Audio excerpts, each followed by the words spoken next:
tal? Muy buenas tardes a ustedes y gracias por la invitación. Director, bueno, esta es una elección particularmente distinta y compleja en relación a todas las que hemos vivido quizá a lo largo de la historia, ¿eh? No solo por lo que se juega aquí, sino además por la cantidad de cargos y por la demora en el proceso de votación puntualmente para cada uno de los electores. Fueron designados los vocales de mesa. Estamos en contexto de pandemia, sumado, digamos, a la complejidad del proceso, estamos además en un contexto de pandemia y viviendo momentos y días críticos de este escenario. En el caso de los vocales, director, ¿hay vacunas, entiendo, para los vocales? ¿Es necesario que los vocales estén vacunados, tengan la primera dosis, la segunda dosis? ¿Cuál va a ser el procedimiento con esto de la vacuna en contexto de COVID-19, director? Bueno, efectivamente, como usted nos señala, estamos en una situación sanitaria bastante compleja. Sin embargo, debemos recordar que finalmente una situación tal vez, no sé si similar, de similares características, digamos, es la que tuvimos que pasar cuando se realizó el plebiscito y las elecciones primarias. Y en esta oportunidad también, dada esta situación y ya ha iniciado todo el proceso de vacunación, una de las medidas que justamente tendiente a tratar de alguna manera de aminorar los riesgos sanitarios es el hecho de poder vacunar a todas las personas, digamos, que van a tener algún tipo de función de carácter electoral. Y entre esos están naturalmente los vocales de mesa, quien sin duda tienen un rol bastante relevante dentro de todo este proceso. Y está contemplado durante la presente semana, ese a lo menos el calendario que nosotros recibimos como servicio electoral, está contemplado que durante la jornada de las tardes de esta semana, digamos, las personas que fueron designadas como vocal de mesa puedan concurrir a los centros de vacunación, ¿cierto? Y van a, hoy día es fácil certificar a través de la aplicación que tiene el servicio electoral dispuesta, pueden validar, digamos, la condición de que son designados vocales de mesa y por lo tanto acceder a la vacunación. Eso es lo único que, digamos, que se requiere presentar en los centros vacunatorios. Director, volviendo al tema de la pandemia, hay mucha preocupación, digamos, por el miedo al contagio. Insisto, el momento de pandemia que estamos viviendo es particularmente crítico. En este sentido, ¿cuáles son las medidas que está implementando el CERVEL para resguardar la condición sanitaria de este proceso? ¿Se van a ampliar, por ejemplo, la cantidad de locales de votación, menor cantidad de mesas en cada local para que tengamos menos aglomeración de gente? En rigor, reitero la pregunta, ¿cuáles son las medidas que se están tomando desde el CERVEL para asegurar las condiciones sanitarias del proceso? Bueno, como recordábamos, la situación sanitaria ya en el plebiscito era compleja y ahí se adoptaron las primeras medidas tendientes justamente a poder realizar este proceso bajo las condiciones que teníamos en ese momento. Y en términos generales, digamos, esas medidas que se implementaron funcionaron bastante bien y posteriormente se fueron aplicadas nuevamente en las elecciones primarias que se realizaron en el mes de noviembre. Para este proceso se mantienen esas medidas sanitarias partiendo por el hecho de que se van a sanitizar los locales de votación, ¿cierto? Antes y después de efectuado el proceso, se van a estar realizando también aplicaciones de higiene, digamos, y de sanitización por parte de los municipios durante los días de los procesos. Hay material que van a tener disponible de alcohol gel para poder estar permanentemente aplicando a todo el material que se van a estar utilizando.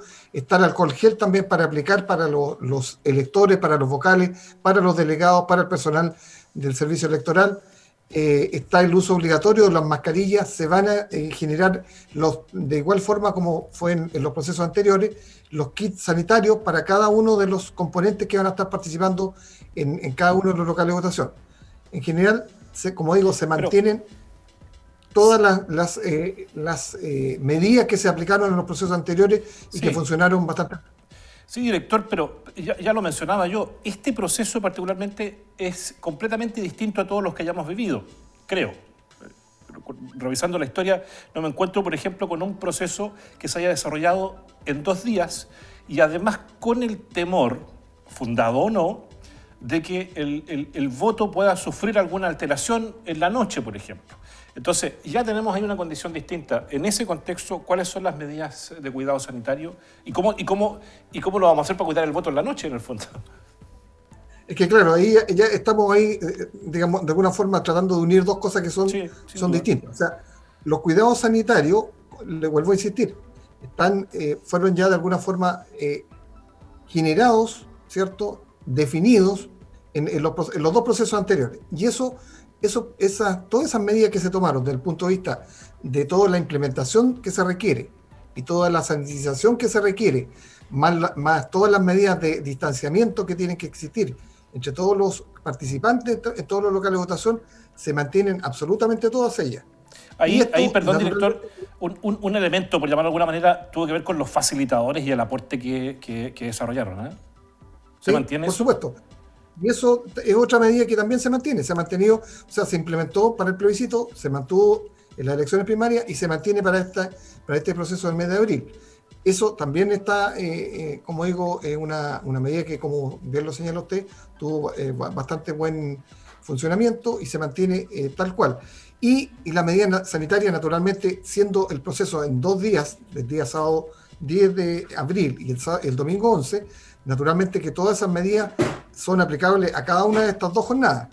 Ahora, yéndonos a lo que es la situación claro, inédita que vamos a tener en este proceso, que va a implicar el funcionamiento de todos los locales de votación y todas las mesas por 2 jornadas, naturalmente significa que terminada la jornada del día sábado, vamos a tener, ¿cierto?, la situación en donde terminada esa jornada se van a levantar actas por parte de los vocales, en donde van a dar cuenta de todo el material utilizado, los votos que están ya, digamos, la cantidad de electores que ya emitieron su sufragio, y contabilizado también el material que quedó sin utilizar. Ese material va a estar cerrado en la caja y ahí se van a disponer sellos especiales para eso, y los vocales van a entregar tanto el material que no se utilizó como en la urna donde están los votos que ya se emitieron durante la jornada del día sábado, con todos los sellos respectivos, y donde van a poder firmar los vocales de mesa también, van a ser entregados a través de un No se van a entregar documento cómputos el sábado, ¿no? No. Los cómputos, los escrutinios son exclusivamente terminada la jornada del día domingo, tal cual hubiese sido en un proceso de carácter normal. ¿Ya? Entonces, este proceso se termina el día sábado, se genera estas actas, y el delegado va a tener la responsabilidad de disponer todo este material, el utilizado y el no utilizado, en una o 2 salas, si es que no es posible colocarlo en una sola.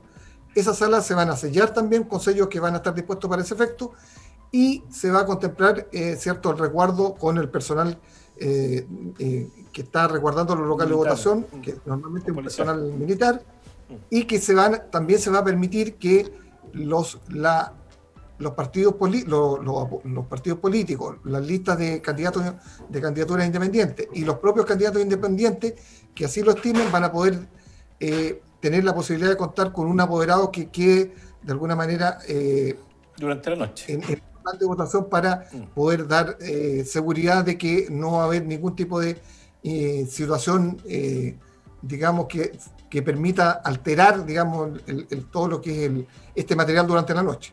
Y luego se inicia la jornada prácticamente lo mismo que el inicio del día sábado. Se va a iniciar el día domingo con el mismo horario, desde las 8 hasta las 18 horas. Mire, me preguntan por internet, Edgardo Palma me dice, y con todo el respeto que corresponde, ¿cómo se podría comprobar que las urnas no serán violadas para arreglos por militares u otros? ¿Qué confianza en el fondo, qué certeza nos da Cervel en ese sentido? Es que, yo creo que una de las cosas que tenemos que tener presente es que ya el material en cualquier proceso electoral siempre ha sido resguardado por el personal militar o de personal de la Armada en algunas localidades, no acá en la región, o personal de la aviación o personal de carabineros. Siempre ha sido resguardado el material electoral. No olvidemos que el material está disponible en la gran mayoría de los locales de votación desde el día viernes anterior a la elección. Entonces, sí, ese material ya está resguardado todo el material sin utilizar los días viernes y sábado en un proceso de carácter normal, de un día de votación.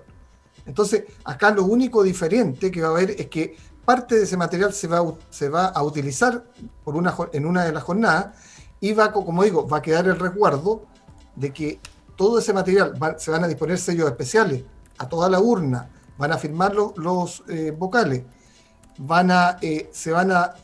además se van a resguardar en una sala que va a estar cerrada con candado, con sellos, y además se va a permitir que los apoderados, que los partidos y los candidatos independientes lo dispongan, se puedan quedar en resguardo de que este material no sea alterado durante la noche.